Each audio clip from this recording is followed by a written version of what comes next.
महाभारत के युद्ध में कौरवों की और 11 अक्षौहिणी सेना और पांडवों की ओर से 7 अक्षौहिणी सेना ने भाग लिया था। यानी इस युद्ध में सभी महारथियों की सेनाओं को मिलाकर करीब 50 लाख से ज्यादा लोगों ने भाग लिया था।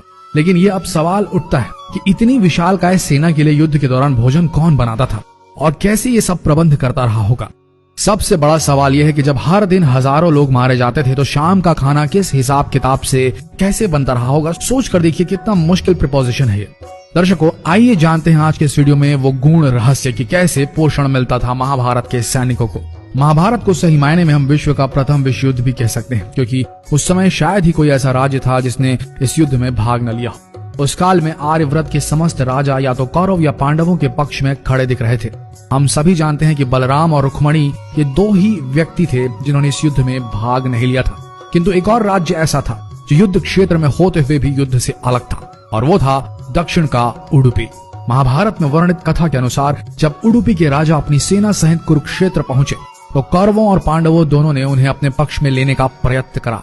लेकिन उडुपी के राजा बहुत दूरदर्शी थे। उन्होंने श्री कृष्ण से पूछा, हे माधव, दोनों ओर से जिसे देखो युद्ध के लिए लालायित दिखता है, किंतु क्या किसी ने सोचा है कि दोनों ओर से उपस्थित इतनी विशाल सेना के लिए भोजन का प्रबंध कैसे होगा। इस पर श्री कृष्ण ने कहा, महाराज, आपने बिल्कुल सही सोचा है। आपके इस बात से मुझे प्रतीत होता है कि आपके पास इसकी कोई योजना है। अगर ऐसा है तो कृपया बताएं। उसके बाद उडुपी के राजा ने कहा, सत्य तो यह है कि भाइयों के बीच हो रहे इस युद्ध को मैं उचित नहीं मानता। इसी कारण इस युद्ध में इच्छा मुझे नहीं है, किंतु युद्ध अब टाला भी नहीं जा सकता। इस कारण मेरी ये इच्छा है कि मैं अपनी पूरी सेना के साथ यहाँ उपस्थित समस्त सेनाओं के भोजन का प्रबंध करूं। इस पर श्री कृष्ण मुस्कुराते हुए बोले, महाराज, आपका विचार अति उत्तम है। इस युद्ध में लगभग 50 लाख योद्धा भाग लेंगे, और अगर आप जैसे कुशल राजा उनके भोजन के प्रबंध को देखेंगे तो हम सब उस और निश्चिंत रहेंगे। श्री कृष्ण ने कहा, वैसे मुझे पता है कि सागर जितनी इस विशाल सेना का भोजन प्रबंध करना आपकी और भीमसेन के अतिरिक्त किसी के लिए भी संभव नहीं है, किंतु भीमसेन इस युद्ध से विरक्त नहीं हो सकते। अतः मेरी आपसे यह प्रार्थना है कि आप अपनी सेना सहित दोनों ओर की सेनाओं के भोजन का भार संभालें। इस प्रकार उडुपी के राजा ने सेना के भोजन का भार संभाला। पहले दिन उन्होंने उपस्थित सभी के लिए भोजन का प्रबंध किया। उनकी कुशलता ऐसी थी कि दिन के अंत तक गिन के एक भी दाना बर्बाद नहीं होता था। जैसे जैसे दिन बीतते गए योद्धाओं की संख्या बहुत ही कम होती गई। दोनों ओर के योद्धा ये देख के आश्चर्यचकित हो जाते थे कि हर दिन के अंत तक उडुपी नरेश केवल उतने ही लोगों के लिए भोजन बनाते थे जितने वास्तव में उपस्थित रहते थे।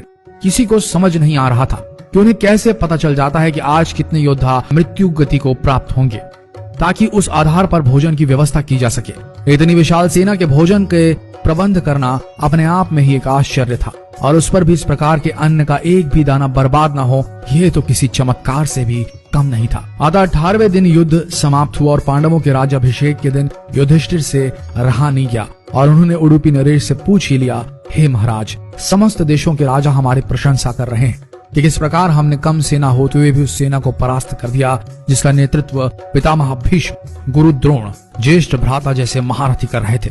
किंतु मुझे लगता है कि हम सबसे अधिकांश प्रशंसा के पात्र आप हैं, जिन्होंने न केवल इतनी विशाल सेना के लिए भोजन का प्रबंध किया, अपितु ऐसा प्रबंध किया कि एक दाना भी अन्न का व्यर्थ न हो पाया।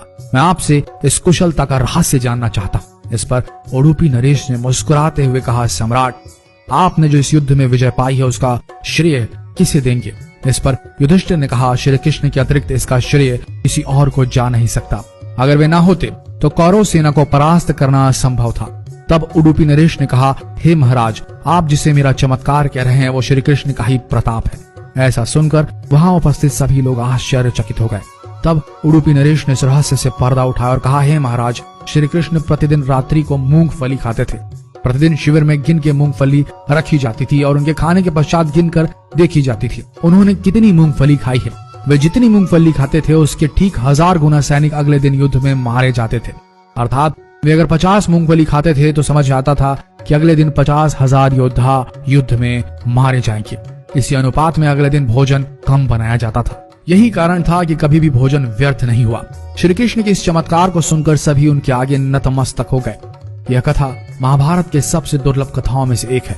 कर्नाटक के उडुपी जिले स्थित कृष्ण मठ में यह कथा हमेशा सुनाई जाती है। ऐसा माना जाता है कि इस मठ की स्थापना उडुपी के सम्राट द्वारा ही करवाई गई थी, जिसे बाद में श्री माधव आचार्य जी ने आगे बढ़ाया। तो दर्शकों, उम्मीद करते हैं कि आज की ये प्रस्तुति पसंद आई होगी आपको और आप समझ गए होंगे कि पोषण वही सही है जिसका एक दाना भी व्यर्थ न जाए।